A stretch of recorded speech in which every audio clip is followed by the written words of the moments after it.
Morning children, welcome to our social session. In our last session, we learned geography, lesson importance of ocean, okay, part 1. In part 1, I explained how oceans are important to us.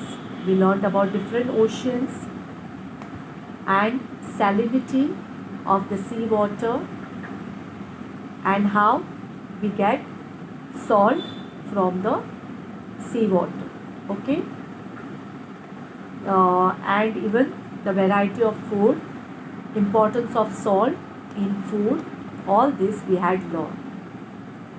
Now let us begin with the second part, page number 35. From our above activity, like there were questions written, means a picture of food is given, yeah, and it tells you about the importance of salt in our food and different ocean food which we get from the ocean, aquatic animals, the fish, names of different fishes and all we learn. Okay, so from the above activity we come to know that there is difference in the temperature of different places on the earth. Yes, the temperature differs from North Pole towards the South Pole. Okay, somewhere the temperature, it is too hot near the equator, there is extreme climate, and near the poles it is too cold. So there is difference in the maximum and minimum temperature. This difference is less in the coastal region. Children, we stay in Mumbai. Mumbai is near the coast. Okay, there is sea, okay, near the Mumbai city. Okay, so we live near coast. So coastal region, so difference is less in the coastal region. Why? Because it is near to the sea. While if you go to the interior part, okay, while it is more in the regions far away from the sea, that is continentality. In the interior part, away from the coast, the temperature, okay, the difference is more. I repeat, less in the coastal region, temperature difference is less in coastal region, and it is more in the region far away from the sea. That is why we say that the climate of Mumbai is hot and humid. Yeah, this type of climate is called as equable climate. Not too hot and not too cold. It is balanced, equable. There is moisture in the air. Yes, this means that in regions close to the ocean, seas or large reservoirs, there is not much of a difference in temperature. Throughout the day, you will find that the temperature, it does not differ much. Yes, it is equable. During the daytime, suppose during summer season, if it is hot during the daytime, night also you will feel the same type of temperature. There will be not much difference. But if you go to the continentality or interior part, Delhi side, Rajasthan side and all, which is away from the coast, there the temperature differs. Okay, during daytime or afternoon time it will be too hot, and night time it will be too cold. There is a large difference in the temperature. The main reason for this is the mixing of vapor released through evaporation of water. The places which are near to the coast, yeah, so what happened, you know the water cycle, water from the sea, reservoirs and all, water bodies, it evaporates. Yeah, it evaporates due to the heat of the sun. And this vapor, it is absorbed by air and stores the heat released from land. So due to the air absorbs vapor, so air contains moisture in it. So what happened, due to this moisture in the air, the heat released by land, okay, and the land gets heated during afternoon time due to sun, So this heat is absorbed by the air. Hence, the temperature in coastal areas remains equable. This is the main reason why the temperature in coastal region is equable. I repeat, during the daytime and all, when the sun is there, so the water gets evaporated. Water from the seas, oceans, reservoirs, it gets evaporated, and this vapor, it is absorbed, the vapor in the air, yeah, this moisture or vapor is there in the air, it absorbs the heat released by the land, okay, and stores the heat released from the land, and it makes the climate in the coastal region equable. And same way, what happens in the equatorial region? Equatorial region receives perpendicular sun rays as it is at the center of the earth. Okay, so sun rays, it falls on it perpendicular. Okay, so more heat is received by or at the equator. So these areas get more heat, whereas the polar regions receive highly slant rays. We had already learned this, children. Near the equator, the heat received, yeah, is more. Okay, as the sun rays falls perpendicular. The line of perpendicular you had learned in geometry. Okay, straight line falls, sun rays falls on the equator. Okay, and whereas near the polar region, the sun rays are slant. So the amount of heat received at polar region is very less. Okay, this differential heating create imbalance in the temperature of air in different parts. So as the earth is spherical, round, so the heat received is not same everywhere. It differs. At the equator, the heat received is more. Near the poles, it is the heat, the sun rays fall flat, so it is less. The heat received is less. This leads to formation of belts of high and low pressure on the earth. So winds blow due to pressure differences in this belt. These winds are called as planetary winds. Due to this difference in the temperature, okay, winds blow due to pressure differences, and these are called as planetary winds. These winds move the oceanic water in the form of currents. These currents are warm currents or cold currents. Current means the wind, air, okay, on the ocean and sea. So warm currents, what happen? Move towards cold region, and cold currents moves towards warm region. I will explain you in detail here, children. What happens? The center part, that is equator. Sun rays fall perpendicular on it. So this place, the places near the equator, it gets heated. More heat is received by this place. So what happened? This warm current, after getting heated, air on this region, equator, after getting heated, it expands. So warm current, after expanding, it rises up. So this warm current near the equator, it rises up towards the poles. Okay, and the cold current from the polar region, it comes down near the equator. So warm current from the equator, it moves towards the cold region, and cold current, it moves towards the warm region.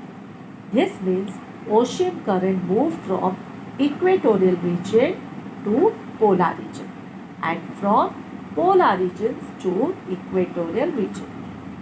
And this is how this leads to redistribution of heat on earth. This makes the heat on the earth, it balances the heat on the earth. Okay, so warm heat from the equator, it expands and moves towards the polar region, and cold current from the polar region comes towards the equator. So cold currents moving towards the equator region make the temperature of coastal areas in the zone milder, whereas the cold areas in the zone milder, while the warm currents coming in the colder region cause temperature in colder areas to rise. So it keeps the balance. Like the warm current, it goes towards the cold region near the poles, so it makes the colder region little bit warmer. And cold currents which comes from the polar region towards the equator, it makes the warm area, hot areas mild. Okay, little colder. So next is the oceans act as the controller of global temperature in two ways. Okay, oceans have a vast expanse, therefore huge amount of vapor get created. This process goes on continuously. So oceans are called as controller of global temperature. Global means whole world temperature. Oceans control the world temperature. Yeah, because oceans are vast. I told you 71% of Earth's surface is occupied by water. So it includes all the waters from the reservoirs, oceans, sea. So this process goes on continuously. From this vapor, the earth gets rainfall. You already learned about water cycle. So because of this evaporation of ocean and sea water, we get rainfall. So oceans are also called as source of rain. Because of oceans, we get rain. So rainwater flows through the rivers and streams and finally flows back into ocean. This makes it clear that the beginning and end of water cycle takes place in ocean. From this, we come to the conclusion that beginning and end of water cycle means the beginning of water cycle, it starts through the ocean, because from ocean only the water level, if the water evaporates, then the clouds are formed, then we get rain, and again this rain, it goes into rivers, streams, and then it comes back into ocean. So the start and end of water cycle takes place in ocean. Okay, that is why oceans act as the controller of global temperature. Yes. Now next we shall see here, these are the mangrove forest on page number 36. They also control, means the coastal area, they help in soil erosion. Yes, and it is possible to convert the saline ocean water into potable drinking water. So this is the mangrove which you will find near coastal area. Now oceans and resources. Oceans, I told you, we get abundant resources from the ocean. We get aquatic animals, salt, fish, shells, and many products, crude oil, petroleum, natural gas from the ocean. Besides this, we get minerals like iron, lead, cobalt, sodium, manganese, chromium, zinc. So it has an abundant wealth. Okay, we get this from ocean floor. Just see this picture, children, on page number 36, right hand side. You can see lead, cobalt, manganese, iron ore, which we find in ocean. Along with this, there are precious pearls, corals, or ornaments like shells, and also medicinal plants from the sea. Now, how oceans are useful for transportation. Oceanic transport. Oceans have provided us the most economic option of transportation. We have other mode of transport like railways, airways, roadways. But it is said that oceans are the cheap means of transportation. Yeah. Here, large scale transport of goods is carried out with the help of ship, trawlers, boats. You must have seen big ships, okay, carrying the goods from one country to another. International trade is carried on a large scale using waterways. Countries like Spain, Norway, Japan have a good coastline. Due to goods transport by ocean routes, these countries have gained importance. Earlier, the foreigners also they came to India as traders. They brought all the goods which they had produced in their factories and industries, and they came to India as a traders to sell their products. Okay, they came through ocean. These foreigners who invaded our India, children, Britishers, Dutch, Portuguese, France, they also came through the oceans. Okay, so ocean currents are quite important in water transport. As far as possible, water transport is carried out along ocean current. They accelerate the speed of ocean ships and also save fuels to a considerable amount. Like when we use railways, roadways, so lots of fuel is used in roadways, like petroleum, diesel. But here what happened? Ocean current, they help to for transportation. Yeah, water transport is carried out along ocean currents. They accelerate, they increase the speed of the ship, okay, by saving the fuel. That is why it is said and that ocean transportation through oceans is a cheap transportation. So water transport is conducted on a much higher scale as compared to other modes of transport.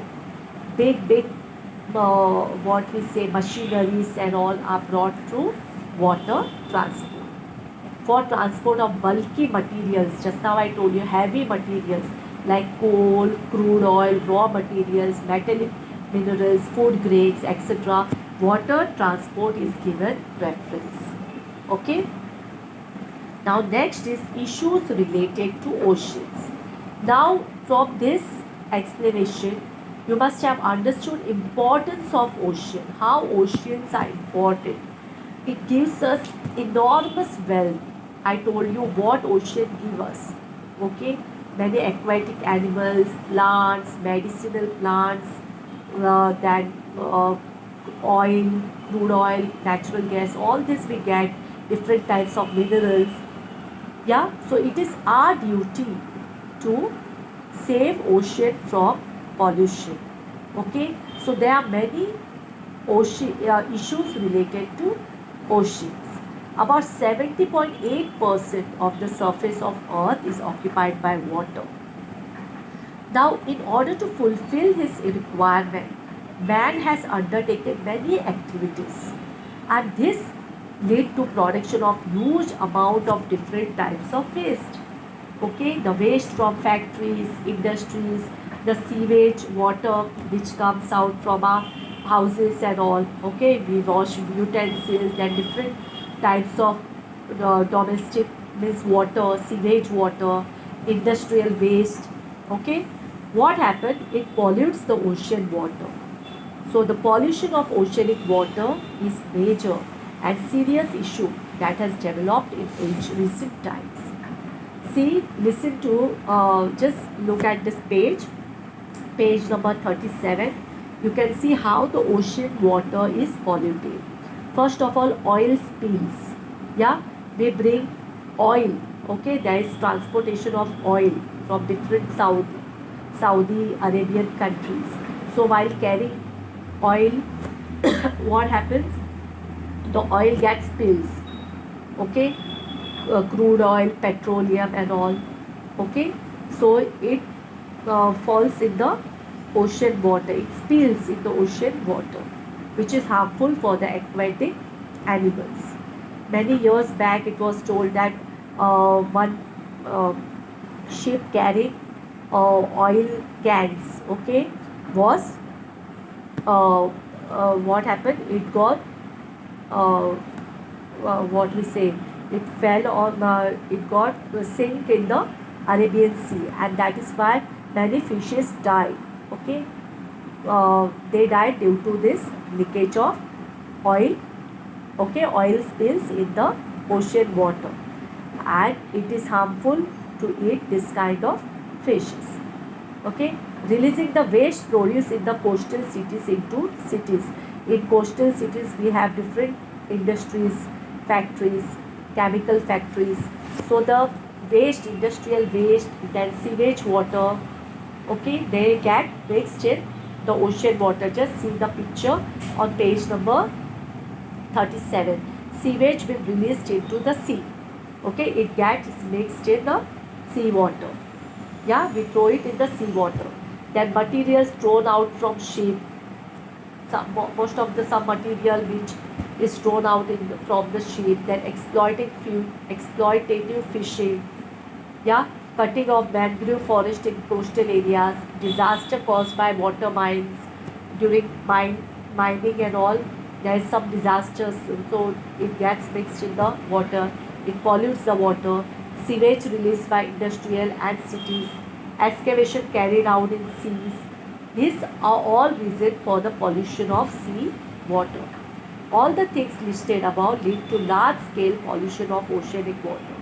Some coastal regions are proving to be dead traps for aquatic animals. And aquatic animals live in the ocean water. So this pollution, it is a dead trap.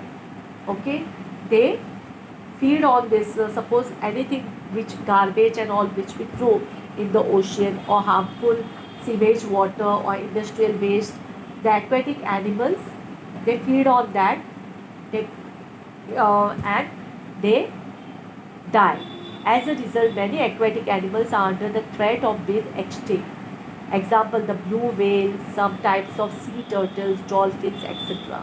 These animals are on the verge of extinct because of the waste which we throw in the water. Okay, so that is why we have to be very careful. We should, along with the land, we should see that we preserve this oceans and sea water. Yeah, we should not harm the, we should not pollute the ocean water. Like Ganpati Visarjan, big idols of Ganpati, yeah, get immersed in the sea water. So, and even the garland and all those, so the fishes, aquatic animals, they feed on that, and then it is a threat to their life. Okay, and even the rivers and all which bring the waste, it also gets mixed in the ocean water. Then you must have seen, if you go to Juhu Chowpatty and all, whatever we eat, that is all thrown in the sea water. So this makes the this pollutes the sea and ocean water. So it is our duty that along with the land, we have to also save sea water from sea and ocean water from pollution. Okay, I hope you understood this lesson well. With this, we have finished first and second part of importance of sea. Thank you, children.